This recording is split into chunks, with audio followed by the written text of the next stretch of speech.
Welcome back. So on the low points playlist, we're down to Ottawa. And again, I've mentioned this before. This isn't meant to be some deep dive into everything that's ever gone wrong with the team.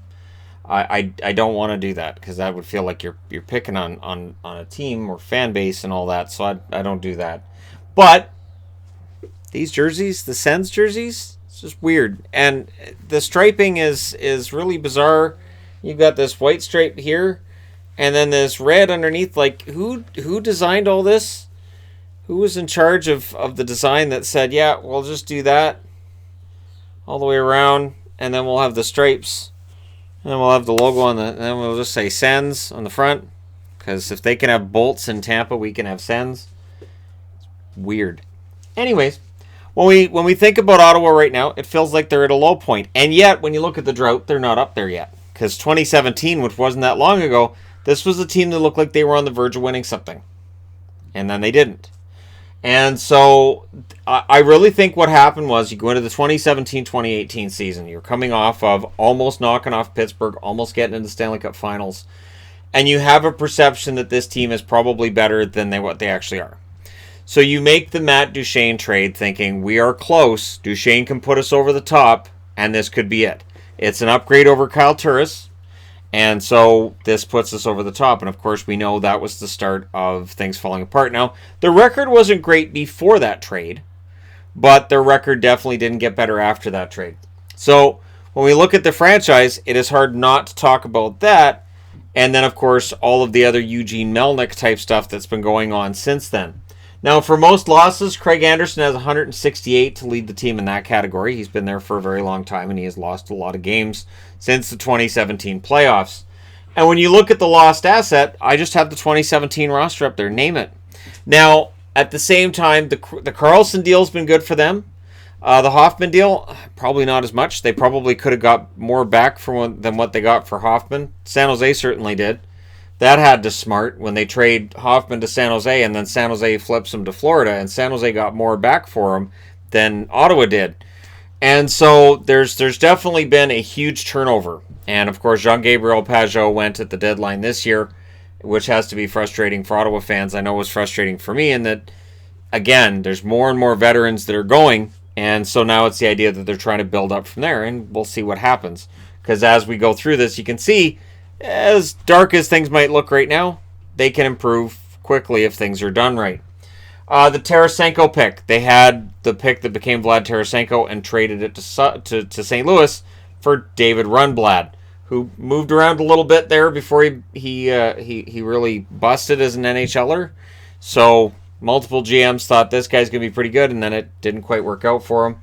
Zdeno Chara, of course, they made the choice between Redden and Chara. I remember at the time, they were pretty darn close. And I understood the choice of Redden over Chara, and then Chara goes to Boston. But of course, we look back now and we think, how could they make that decision? Mike Fisher, who they gave up to Nashville, it didn't feel like they got enough back for Fisher. Pavel Demitra, definitely didn't get enough for Demitra when they moved him to St. Louis. He kind of became a big deal for the Blues. And Ben Bishop, who went to Tampa because they had too many goaltenders, and they probably should have kept Bishop. I look back at that time as well, and I think, Bishop was probably the best goaltender. Not sure why they didn't keep him. So, yeah, when we look at lost assets, there's a lot with the Ottawa Senators. There's no lack of them. And then you look at Eugene Melnyk and reports of his relationship falling apart with Karlsson and with other big-name players on the team. The concern I would have is that the team they're putting together right now might look pretty good, but if Melnyk ends up taking off guys who are the future of this franchise as well, then you end up in some trouble right there. Short-term coach Roger Nielsen in 2002 coached this team for 2 games, went 1-1. Mark Crawford in 2019 went 7-10-1, and bafflingly didn't get the shot at keeping the job. Although DJ Smith's done well this year, I thought they were better under Crawford than they had been before he took over. So, Crawford didn't really get a shot at that. And then, of course, he goes to Chicago where he's an assistant coach. Not in the Hall of Fame. To be on this list, you have to be number 1 in points among players that are currently retired that are not in the Hall of Fame. Daniel Alfredsson, it's only a matter of time, I would think, before Alfredsson gets in. Your wins leader among retired goaltenders not in the Hall of Fame, Patrick Lalime. Lalime, he's not a Hall of Famer, clearly, but the mask should be, right? his Marvin the Martian mask was kind of sort of fantastic. So Lalime and Alfredson are your not in the hall players for this one. Your longest drought from 1993, which was their expansion year till 1996. For 4 seasons, there were no playoffs, and then they got there. And it didn't look like they'd ever get there. So for fans in Ottawa who might feel kind of distraught right now, remember in 92-93 as an expansion team, this team went 10-70-4 for 24 points. 24 points. And yet 4 years later, they're in the playoffs.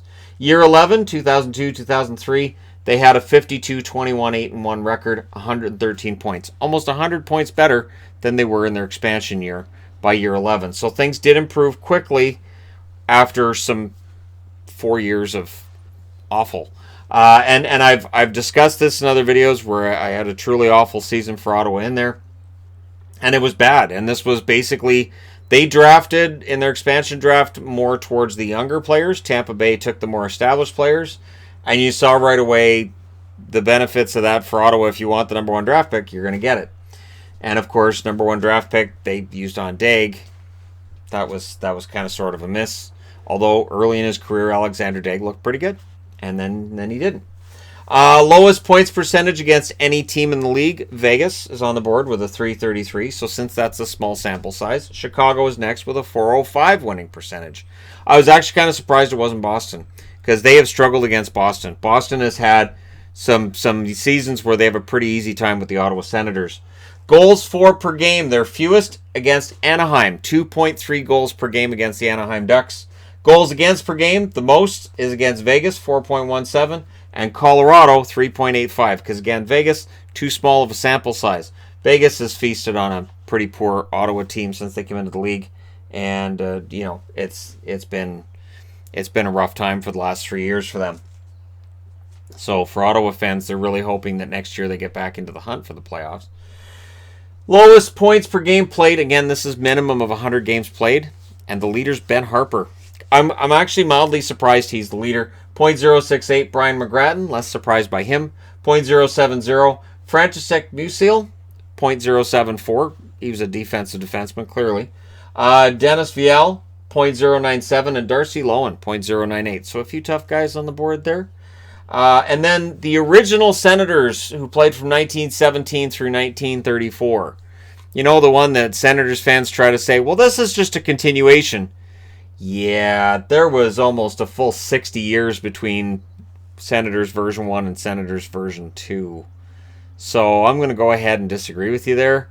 Leonard Grosvenor is your leader in least points per game, and having played minimum of 100 games, .149. Alex Smith, .168, who it showed on Quant Hockey. He had been born in Britain. And Al Shields, .175.